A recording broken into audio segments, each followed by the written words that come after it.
So before we actually start for today's session, there's something that I want to mention. Um, by you attending, and for those of you who've been in the first session and you know a bit more about what we do at Coding with Codex, our mission is to make tech education more accessible for all.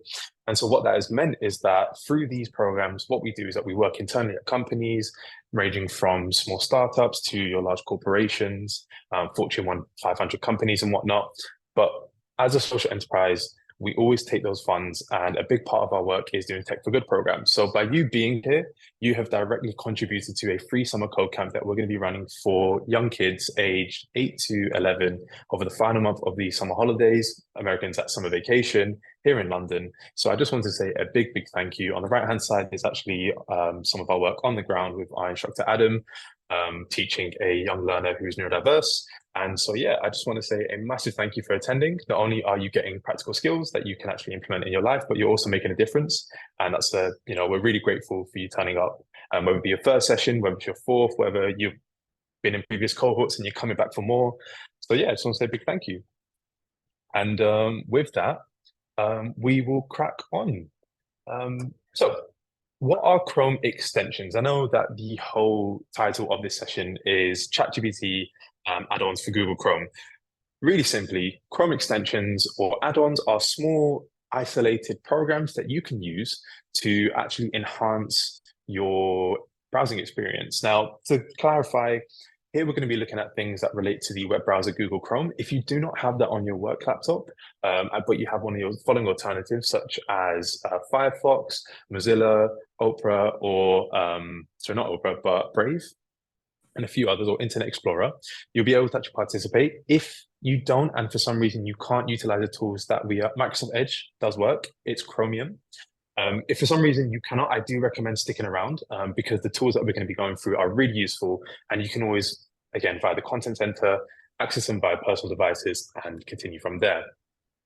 So all these Chrome extensions really do range from a very different functionality. You know, we have things such as password managers, grammar checkers, productivity tools, and the whole aim of this is to actually say, well, how can we explore the suite of tools that are now coming out and been out for a while that we can actually leverage AI into the sphere of things?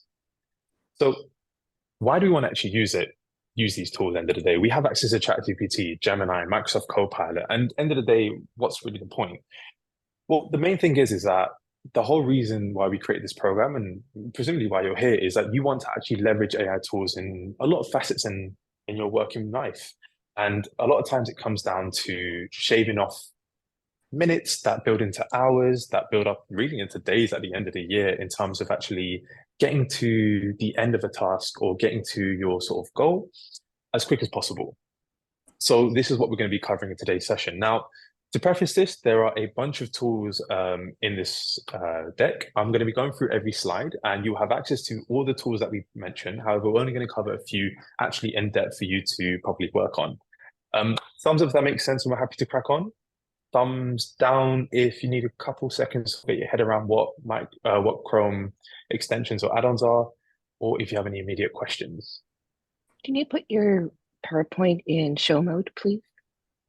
Yeah, the thing is, Sandy, what I'll do, I can zoom in. Okay, It's only all because right. I'm going to I'm have to be zooming in on switching. my side. Okay, thank you. Wonderful. Thank you. Yeah, Okay. sorry about that. I only have one laptop, one screen today. Typically I have two, so I can normally do show mode. Only because I'm going to be jumping in and out of this, but I will see what I can do, actually. It's a very good point. If I just hit here, present, is that better? Wonderful. Yes, thank you. All right, my pleasure. All right then. So the first thing we're going to be looking at is something called formerly known as ChatGPT for Google, aka Monica. Why they renamed this to Monica, I don't know.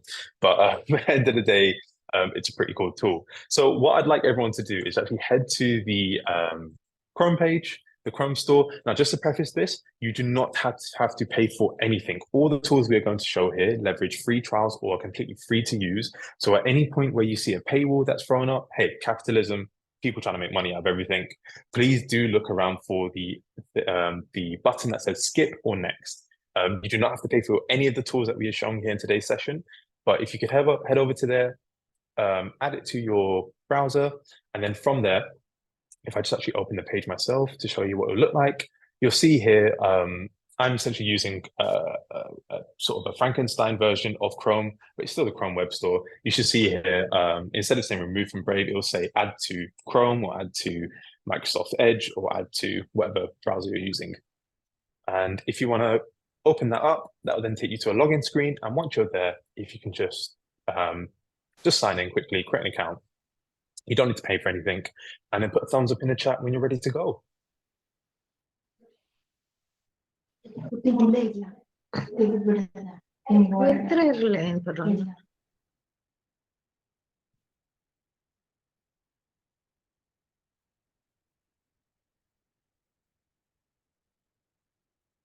Wonderful. Thank you, Rebecca.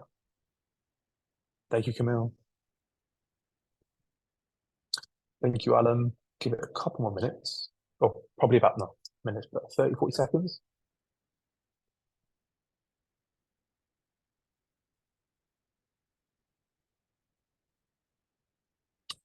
Corey's ready.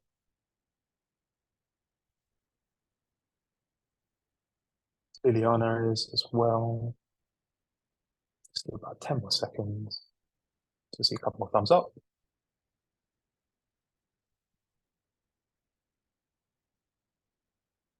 Tanya's ready. All right then, wonderful. So looking into this, the whole element, and we'll go through sort of a worked example together, is the fact that currently right now we have the ability to actually integrate sort of the ChatGPT element to our browsing experience. Now, don't get me wrong, there's tools that are coming out and are already out there, and we're going to be covering later on that actually already embed AI in search already into themselves, such as Perplexity. We have Search GPT coming out. But for now, we're going to look at, let's say we don't want to use certain things, we just want to focus on our current browsing experience and enhance it. So let's say we were head to Google, and let's say we were to ask a question around, I'm not entirely sure what we should ask. Can anyone give me a question around something that we should search on Google? Something that you searched today, perhaps, that you were looking to explore a point about something. Please do feel free to pop it in the chat. Best Olympic wins. That's nice. Thank you, Rebecca. Very topical, very relevant. So we can do best Olympic wins. And we'll just type that in. So immediately we can see on the left-hand side, we get this summary of Olympic medals that are being currently covered and whatnot. But as we can see here, we see a little pop-up on the right-hand side. Now, the thing is, with what we typed in was quite a generic thing. So instead, if we phrase it as a question, so what is the best Olympic wings? Let's go with what Google recommends. And we hit enter. And we hit Ask Monica on the right-hand side. Immediately here, we see this really cool data aggregation that essentially saves us a lot of time. Instead of having to scroll down, open up, let's say, even just clicking in here, and then having to sift through all this information, though Google does a very good job of actually sort of putting the most relevant bits of information at the top, we already have integrated here the Monica Chrome extension that allows us to see the information way quicker than initially expected. So already here we can see, well, it's sold us the most medals, was won by Michael Phelps. China's dominance excels, particularly in sports like table tennis, and legendary performances come from various different athletes and whatnot. And what we have the ability to do here is ask more. So already we can see here that, granted, we're not going to be saving hours and hours, but instead of us having to scroll down, click through, read it here, try and find sort of a reliable source of, I'm not sure, something that is relevant to us, we can actually just stay in the browser. We can find the information that we really want to have a look for on the right-hand side, but then also on the left-hand side, we can then go a bit deeper if needs be. Or if the fact is that the question we're asking isn't really relevant, we can rephrase it because Monica provided us with a sort of a summary already ready to go. And something that's really cool about Monica that I really do recommend people to check out is the ability to then continue in chat. Because once we do that, we then open up this really cool chatbot interface. Now, many of you will see this as being very similar to what we see when we open up ChatGPT or Gemini or Claude or Llama if you've had a go to sort of interact with Facebook's recent large language model. And instead of spending a couple seconds having to open up ChatGPT, we can do it straight from the browser. So already it's something that is a really helpful tool and quite powerful. Now, something we're not going to go into today is the fact that Monica has been currently being developed on, and they have more and more tools that are coming out every single day. So you have AI art, toolkit, um, search functions, you can create automated bots and whatnot. But for now, just focusing on this, let's say, we wanted to say, okay, but which team tends to win the most at the Olympics? And enter it in there. Already, we've got an answer without us having to go back here, rewrite the question, having to deviate from this page itself. It's already built into our browser experience. Thumbs up if that made sense. Thumbs down if you have any questions.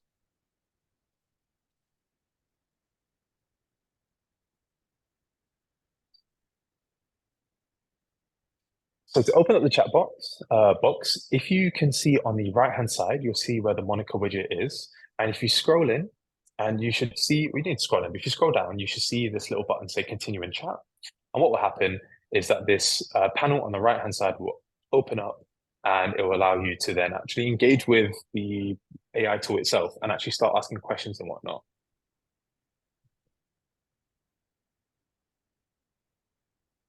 Wonderful. Seeing some thumbs up. Anyone have any immediate questions around Monica?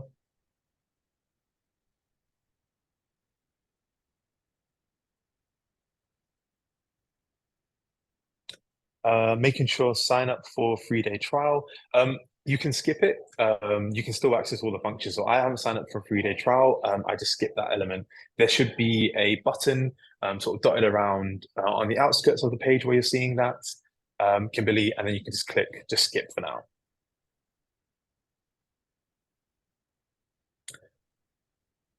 And so then going back to actually what we want to then cover. So there's some really cool things that I would actually like you guys to do. So if you could then open up a fresh tab and head to Google, Bing, DuckDuckGo, whichever search engine that you really prefer. Search something that you were looking up the other day, and I want you to see how quickly you can get to the answer that you need to get to compared to if you have to scroll through, open up different pages and whatnot and pass through that information. And please do share in the chat, once you're done, what did you search for? And did this tool actually make a difference? And if so, how did that play into things? Just want to go through that. Alternatively, if you want to actually have a play around with other elements of it, please, by all means, you can go to, I think something that's quite popular is the AI art tool. So this is something where I'm not sure why it's been built in here, but it's actually really helpful to sort of have. We can actually give it a little prompt and whatnot, and you can create images based on, let's say, you've got a research for something on the Olympics and whatnot, and you want to create an image to go with it. If you work in marketing as such, you want to get first reactions for what AI can do based around some information that you found. Please, by all means, go through there. So I'll give you guys a few minutes to do that. And yeah, pop in the chat whenever you've come across. So when you try to use AI prompt chat, it tells you about your upgrade. Completely scrap the AI art. Then it looks like they've changed their systems, and well, they're trying to get a lot more money out of people. So then just stick with the initial task. If you just try and search something that you've recently had to do a bit of research on, and see whether Monica and explore for yourself whether it actually helps you get to the endpoint a lot quicker than initially. So Corey asked a really good question. Is Monica a different product than ChatGPT itself? That's a really good question, Corey. So what Monica does is that it allows us to actually interact with various different chatbots. And what I mean by that, if I just close this panel for a second, typically when it comes to, for those of you who were in the very first session, could anyone tell me the main difference between ChatGPT and Gemini? To hopefully explain to those people who are who are new to the program. Danny doesn't know what Gemini is. That's completely fine. Jacqueline, thank you. So, as Jacqueline says, ChatGPT is more of a creative tool versus Gemini is more factual. And for those of you who still don't really understand what that means, not to worry. You can go back and watch the recording of the very first session via the Content Center.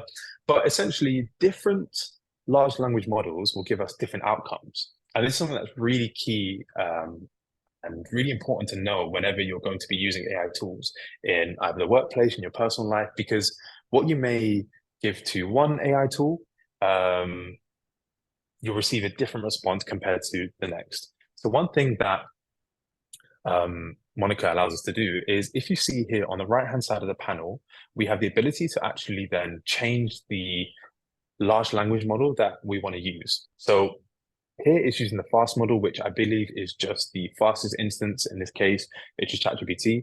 But then we can change it to Llama, which is Meta or Facebook's AI tool that they released recently.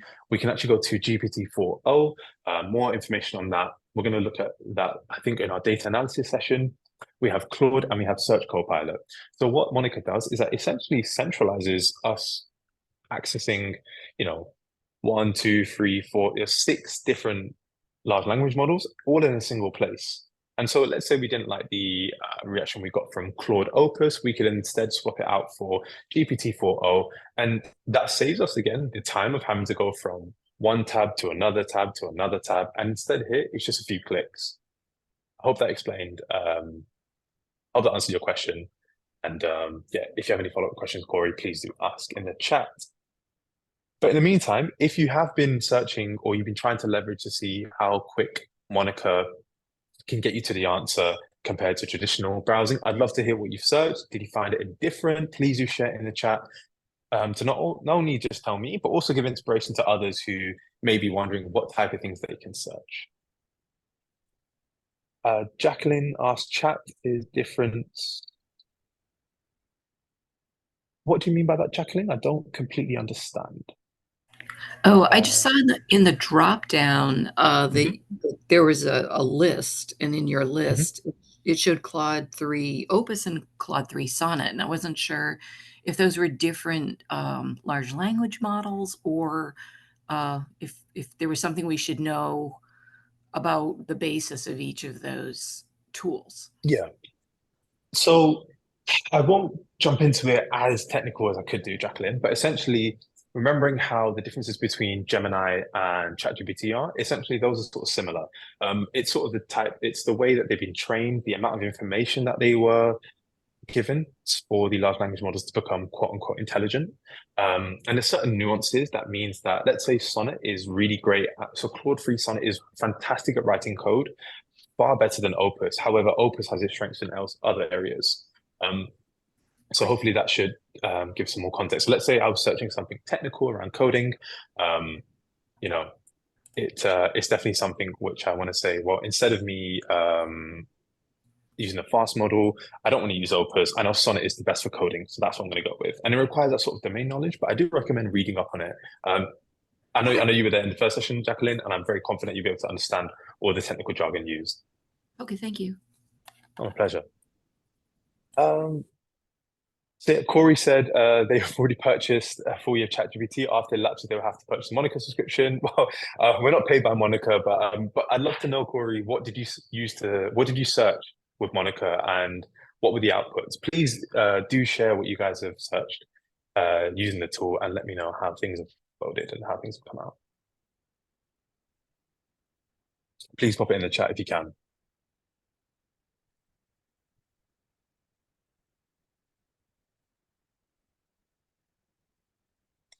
So Tonya searched for candidates for the US presidency. The Google search has many articles, but not a immediate answer. However, the Monica window had the top Democratic and Republican candidates listed.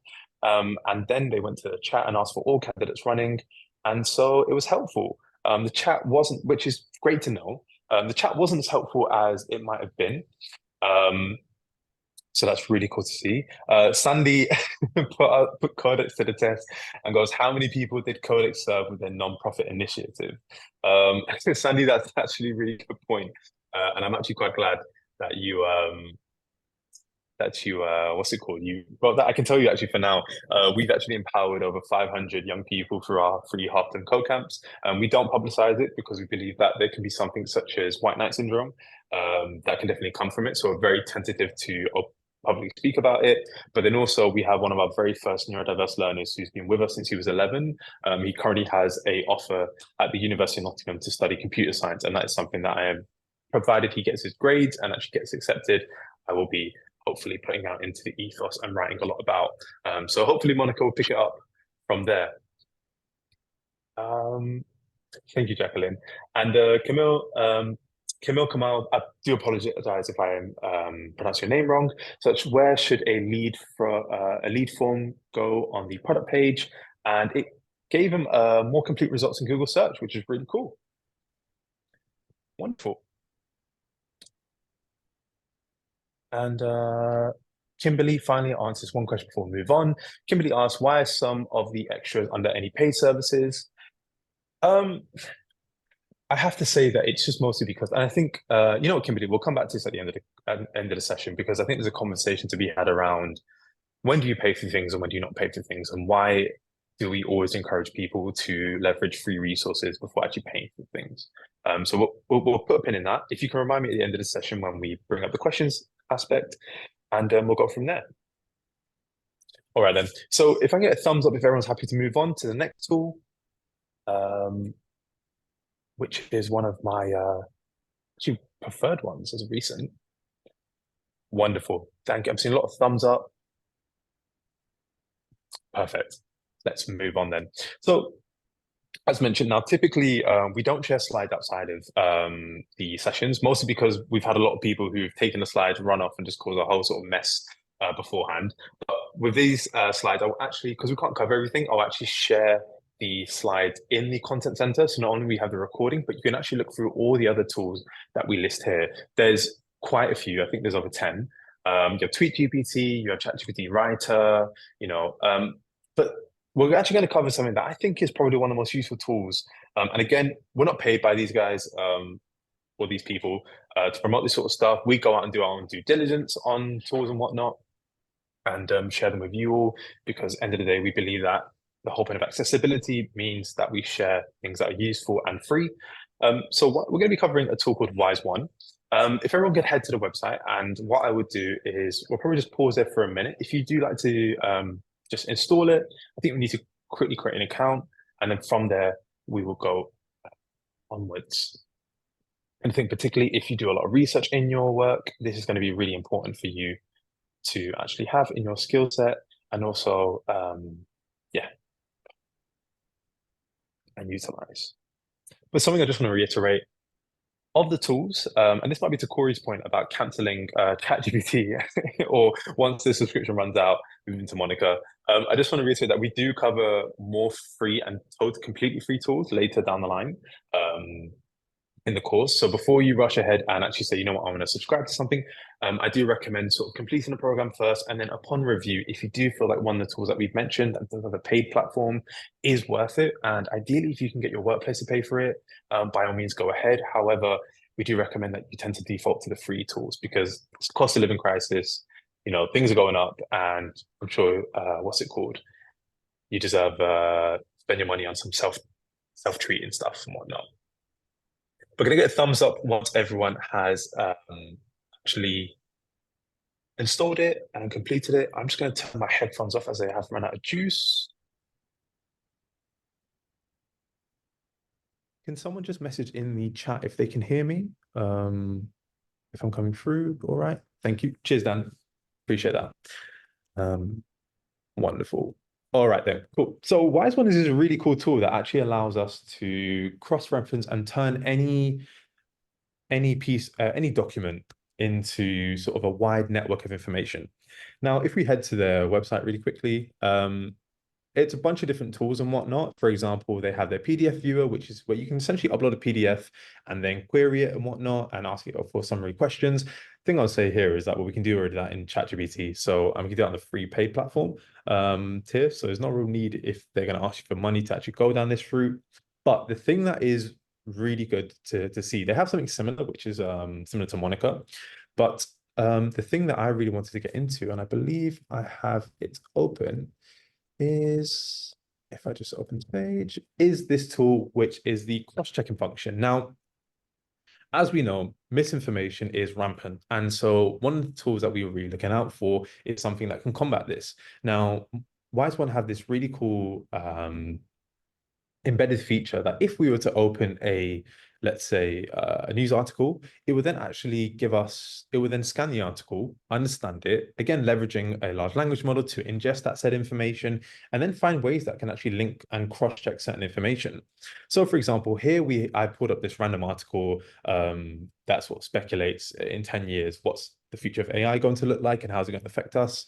And as we can see here, there's this claim that deep learning has been the driving force behind AI advancements. Now, let's be honest, that's quite a believable thing, and it would be very surprising if someone's made that up. But let's say, as we can see here, Wise One has flagged that as being a statement of fact. So if we click it, we can actually see its cross-checking ability, where it will then go out onto the internet and find us other articles, either in news or academia, that we can then cross-reference that bit of information.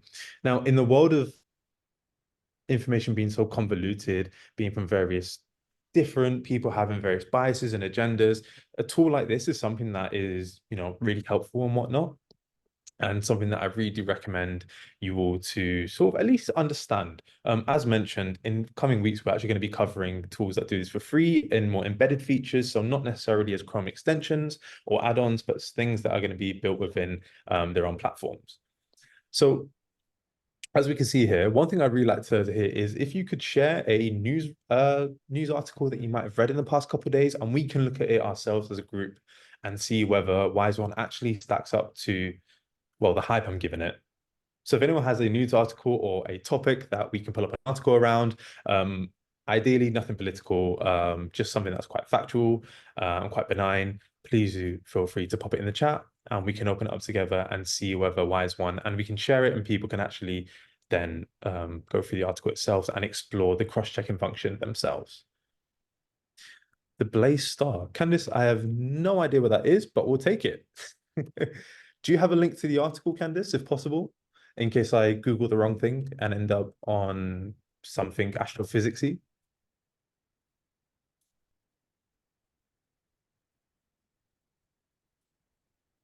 I believe Candice may be searching something up to share in the chat.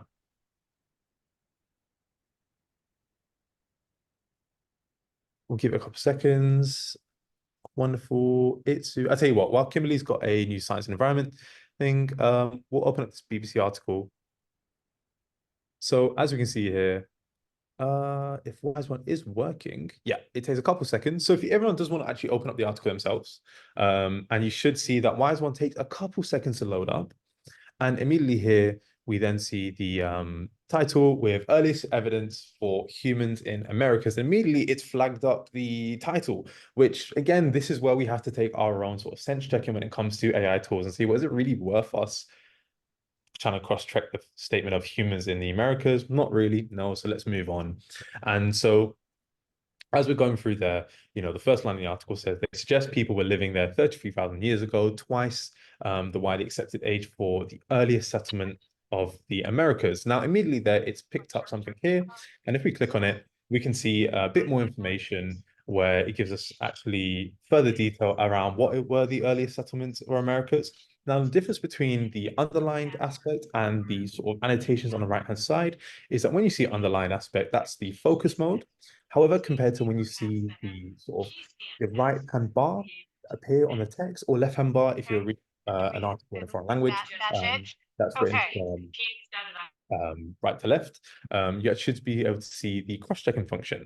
And so here we can see it's provided us a cross-check bit of information for the statement that humans settled in the Americas much earlier than previously thought, according to new finds from Mexico. And even still, this is a very bold claimant. This is talking about something that's quite new, but then leveraging AI and leveraging the search function, it's allowed us to find relevant articles that were published fairly recently.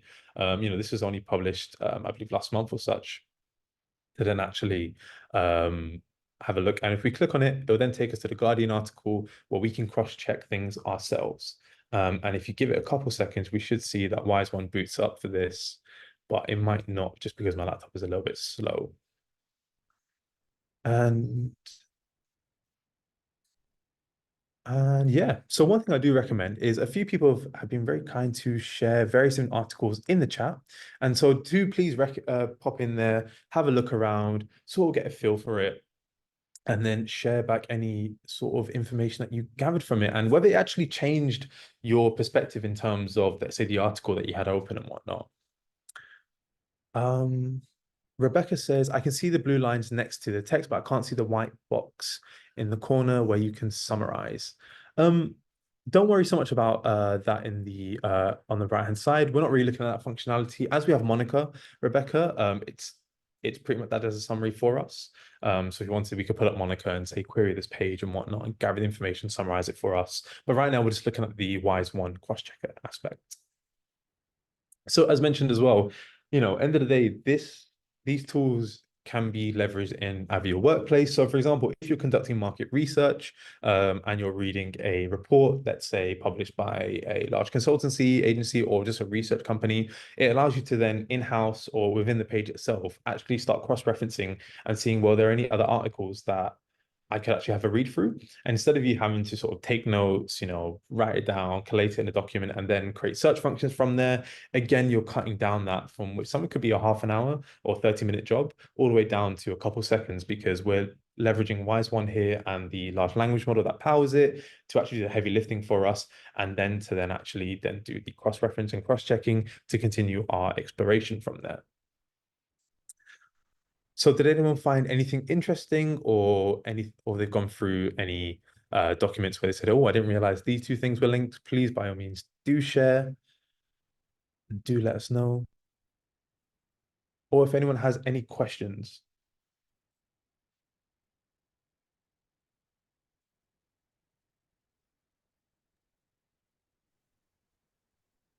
I missed the part where are you in Wise One when you bring up a web article?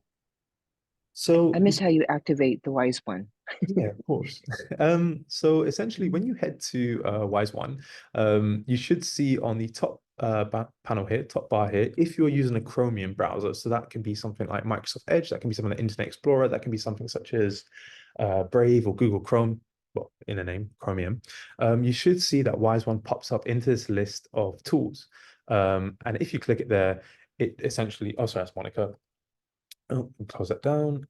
It essentially spins it up and it means that you've successfully enabled it. If you're able to do that, if not, Sandy, I do recommend the process is recorded in the what do you call it, in the recording, so you can always come back to that, or just feel free to drop me an email and we can definitely see if we can figure out why it's not working for yourself afterwards, because I'm conscious we only got 5 minutes left. So please Thank look you. up my email, Sandy, and then I believe Sandy's talking. I might be wrong, someone else. Sorry if someone else. That's right. Thank you. But yeah, my pleasure. Yeah, watch out for my recap email and just drop me a message and we can sort it out from there.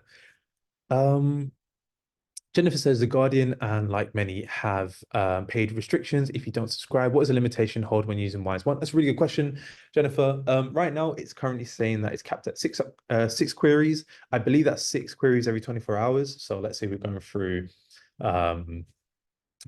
like 6 articles, or we're going through 6 times and whatnot. We have to wait 24 hours and it sort of refreshes. Again, please don't pay for anything. As of yet, complete the course first. We have many, many, many more tools that we're going to be covering in future weeks for research, cross-checking, all these other functions. Again, this is a start of the part of the program where we sort of like to guide people outside of the ecosystem of ChatGPT and Gemini, which are 2 of the most popular AI tools, and actually sort of expand on the horizons of tools that are available.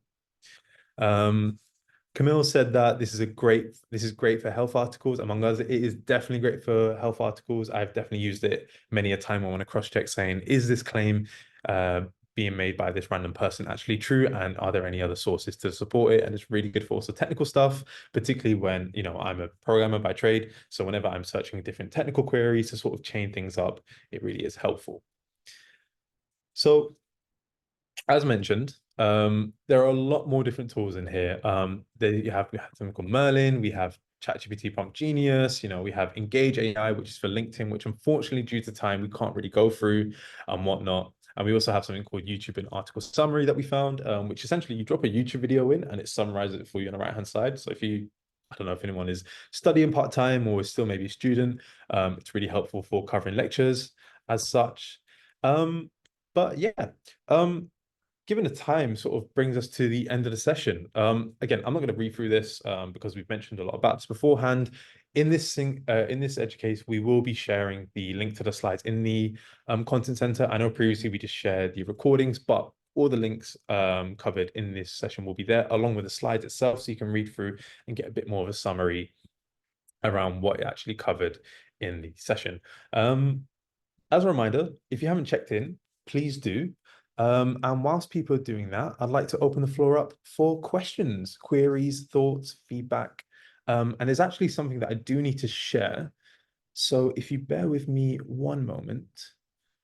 As we're reaching halfway point of the program, there is a little bit of feedback that we do ask for people, whether it's your first time here or if you've been here since session one. It's really important for us to actually ensure that we're teaching you stuff that's actually relevant.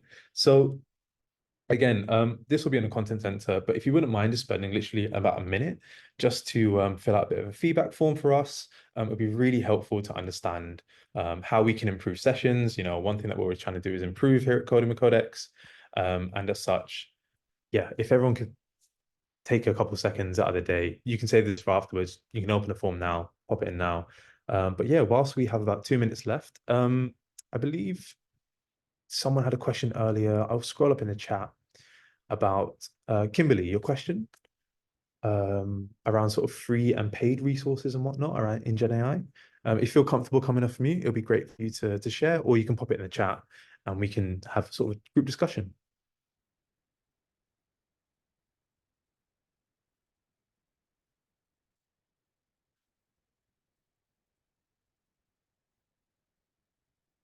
In the meantime, if anyone else has any questions about the tools that we covered or anything in regards to the AI in general, please do utilize this time. Otherwise, you'll just have my email, and yeah, there's sort of a certain difference when it comes to emailing versus having a conversation.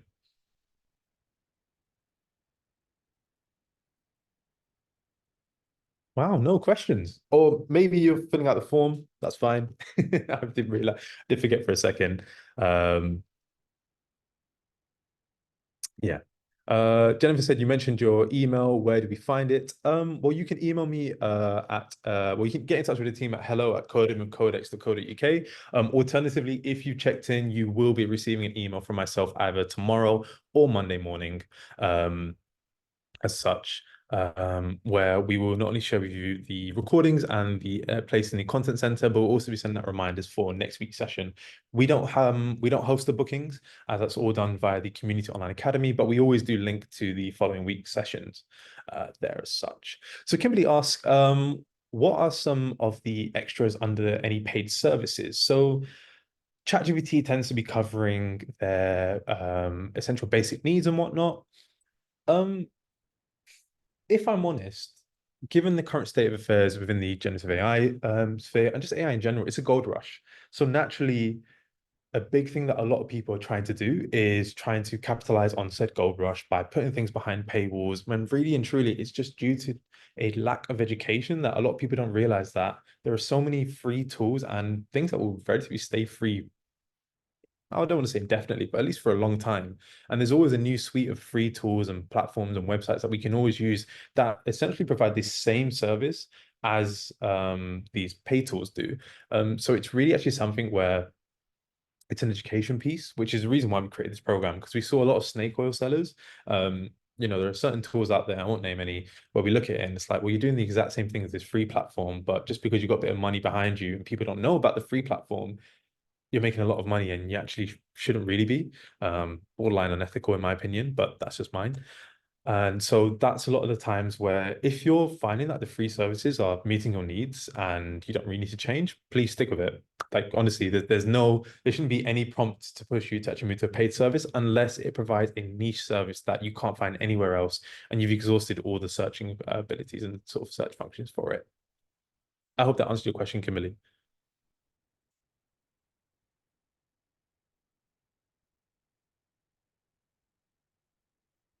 My pleasure. Any more for any more? I am conscious that we are 2 minutes over. If not, wonderful. All right then. Well, I look forward to seeing you all next week. You will be receiving an email from myself with the session slides, the link to the content center, and the link for next week's session. And so, yeah. Oh, and Candace mentioned last week's lesson. Will we have a refresher? I will mention it to the instructor for next week to do a quick refresher of what you covered last week with spreadsheets, superpowers, and how you can then, what does that actually look like once you have it up and running? So yeah, wonderful. But if you have any questions, Candice, please email me if you have any issues with your setup, and we're more than happy to jump on a call as such if needs be. My pleasure. All right, everyone, have a wonderful day. Have a fabulous weekend, and I look forward to seeing you all next week. All right, take care, everyone. Bye-bye.